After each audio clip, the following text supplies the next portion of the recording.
ಈಗ ಭಾಳ ದಿನದಿಂದ ಪಂಚಾಯತ್ ಇದ್ದಾಗಿಂದನ ಒಂದು ಸುಸಜ್ಜಿತವಾದಂಥ ಕಟ್ಟಡ ಬೇಕಾಗಿತ್ತು ಎಂಪಿಯಲ್ಲಿ. ಪಂಚಾಯತಿಂದ ಅಪ್ಗ್ರೇಡ್ ಆಗಿ ಪಟ್ಟಣ ಪಂಚಾಯತ್ ಆಯ್ತು. ಪಟ್ಟಣ ಪಂಚಾಯತಿಂದ ನಮ್ಮ ಮುಂದೆ ಕಾರ್ಪೊರೇಷನ್ ಲಿಮಿಟ್ಸ್ನ ಮುನ್ಸಿಪಾಲ್ಟಿ ಹೋಗುವಂಥ ದಿವಸದಾಗ ಅದರದೇ ಆದಂಥ ಒಂದು ಆಡಳಿತ ದೃಷ್ಟಿಯಿಂದ ಅದರದೇ ಆದಂಥ ಸ್ವಂತ ಕಟ್ಟಡ ಬೇಕು.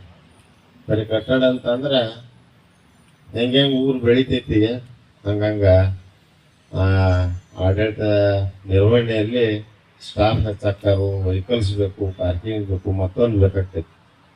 ಪಂಚಾಯತ್ ಇದ್ದಾಗ ಮೊದಲ ಒಂದು ಟ್ರ್ಯಾಕ್ಟರ್ ಇದ್ದಿರ್ತಿಲ್ಲ ಕಸ ತುಂಬಾಕ.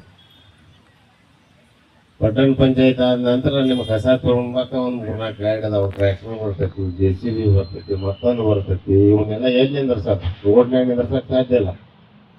ಕಟ್ಟಡನೂ ಬೇಕು, ಅದಕ್ಕೆ ಪಾರ್ಕಿಂಗ್ ಝೋನ್ ಬೇಕು. ಅದರದ್ದು ಆದಂಥ ಆಸ್ತಿನ ನಾವೆಲ್ಲ ಗಾಡಿ ಇದ್ರೂ ಆಸ್ತಿನ, ಆ ಬಿಲ್ಡಿಂಗ್ ಇದ್ರೆ ನಾವು ಪ್ರೊಟೆಕ್ಷನ್ ಮಾಡಕ್ಕೆ ಅದರದ್ದು ಆದಂಥ ಒಂದು ಇರ್ಬೇಕು. ಆ ದೃಷ್ಟಿಕೋನದಿಂದ ಕಳೆದ 1-1.5 ವರ್ಷದಿಂದ ನಿಮ್ಮ ಪಂಚಾಯತಿಯನ್ನು ದುಸ್ಥಿತಿಯಾಗಿ ಬಂದ್ಬಿಟ್ಟು ಮಳೆ ಆಯ್ತು, ಗಾಡಿ ಬಿಟ್ಟು ಮತ್ತು ಅಲ್ಲಿಂದ ಬೇರೆ ಕಡೆ ಶಿಫ್ಟ್ ಆಗುವಂಥ ಪ್ರಸಂಗ ನಿರ್ಮಾಣ.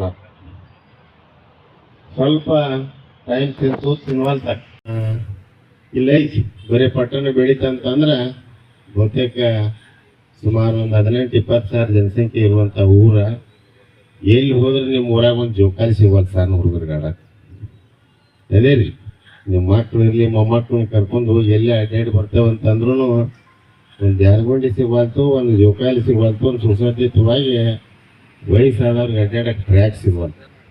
ಅದನ್ನು ಗಮನದಲ್ಲಿ ಇಟ್ಕೊಂಡು ಆ ನಿಟ್ಟಿನಲ್ಲಿ ಬಹುತೇಕ ಕಟ್ಟ ಕಡೆ ಶಾಲೆ ಉರ್ದು ಐತಿ, ಅದಕ್ಕೂ ಏನು ಮಾಡ್ಬೇಕು ಮಾಡಿದ್ವು. ನಡಕು ಪ್ರೈವೇಟ್ ಶಾಲೆ ಐತಿ, ಕುವೆಂಪು ಶಾಲೆ, ಅದಕ್ಕೂ ಮಾಡಿದೆವು. ಇಲ್ಲೇ ಕೆಲ್ಮೇಶ್ವರ ಶಾಲೆಯು ಕೂಡ ಈಗ ಮಾಡತ್ತವೆ. ಹಲವಾರು ಎಲ್ಲ ಶಾಲೆಗಳ್ನು ಕೂಡ ಸ್ವಲ್ಪ ಪುನಶ್ಚೇತನ ಮಾಡುವಂಥ ಕೆಲಸ ಮಾಡು.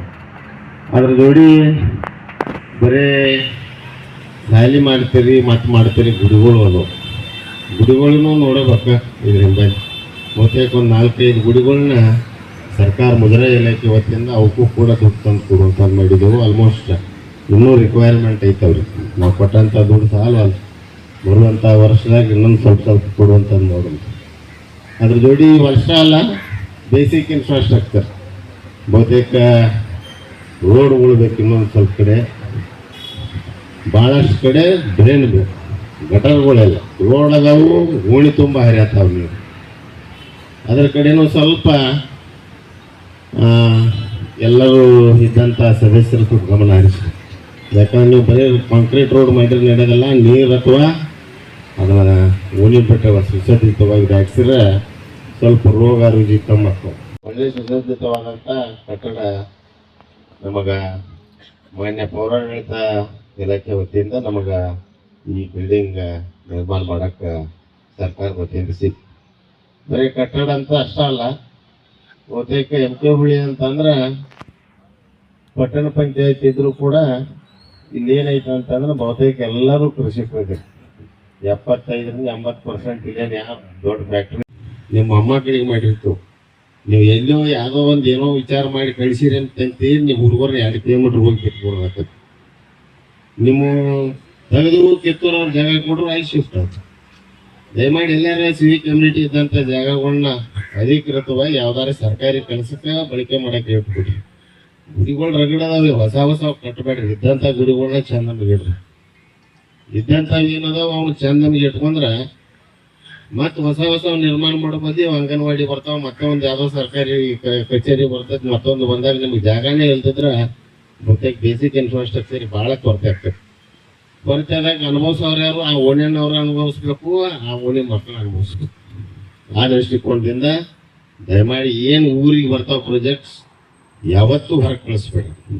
ಎಲ್ಲಾರ ಹುಡಿ ಕೈಲಿ ಮಾಡ್ಕೊ, ಮುಂದೆ ಹೋಗ್ಲಿ ಹಿಂದೆ ಹೋಗ್ಲಿ, ಅನ್ಎಕ್ಸ್ಪೆಕ್ಟ್ ಎಲ್ಲಾರ ಅಕ್ವೈರ್ ಇದಂಥ ಎಲ್ಲ ಮಾಡಿ ಅಲ್ಲಿ ಮಾಡುವಂಥದ್ದು ಮಾಡ್ಬೇಕು. ಯಾಕಂದರೆ ಇವು ಬರೋದಿಲ್ಲ. ಯಾವಾಗೂ ಬಂದಾಗ ನೀವು ಹೊರಗೆ ಕಳಿಸಿರಿ ಅಂದ್ರೆ ಅವ್ನು ತರೋದಕ್ಕೆ ಕಷ್ಟ ಆಗಿಬಿಡ್ತಾವು. ಅಲ್ಲಿ ಅವಶ್ಯಕತೆ ಇಲ್ಲ ಅನ್ನೋದು ಸರ್ಕಾರ ಮನಗೊಂಡ್ರೆ ನಿಮಗೆ ಹಾಕೋದಲ್ಲ. ಆ ದೃಷ್ಟಿಕೋನದಿಂದ ಇದ್ರ ಕಡೆ ಸ್ವಲ್ಪ ಎಲ್ಲ ಸದಸ್ಯರನ್ನ ಒಳಗೊಂಡು ಹಿರಿಯರು ಎಲ್ಲರೂ ಸ್ವಲ್ಪ ಗಮನ ಹರಿಸಿಂತಾವ ಏನೋ ಬಂದರೂ ಕೂಡ ಸಾಲ್ವ್ ಮಾಡಿ ಇದ್ದಂಥ ಜಾಗದಾಗ ಅವ್ರು ಕಟ್ಟಕ್ಕೆ ಅನುಕೂಲ ಮಾಡಿಕೊಡ್ಬೇಕು. ಅದ್ರ ಜೊತೆಗೆ ಸುಮಾರು ಒಂದು 30-35 ಕೋಟಿ ರೂಪಾಯಿ ಈ 3 ವರ್ಷ ಅವಧಿಯಲ್ಲಿ ನಿಮ್ಮ ಊರಿಗೆ ಬಂದೈತಿ.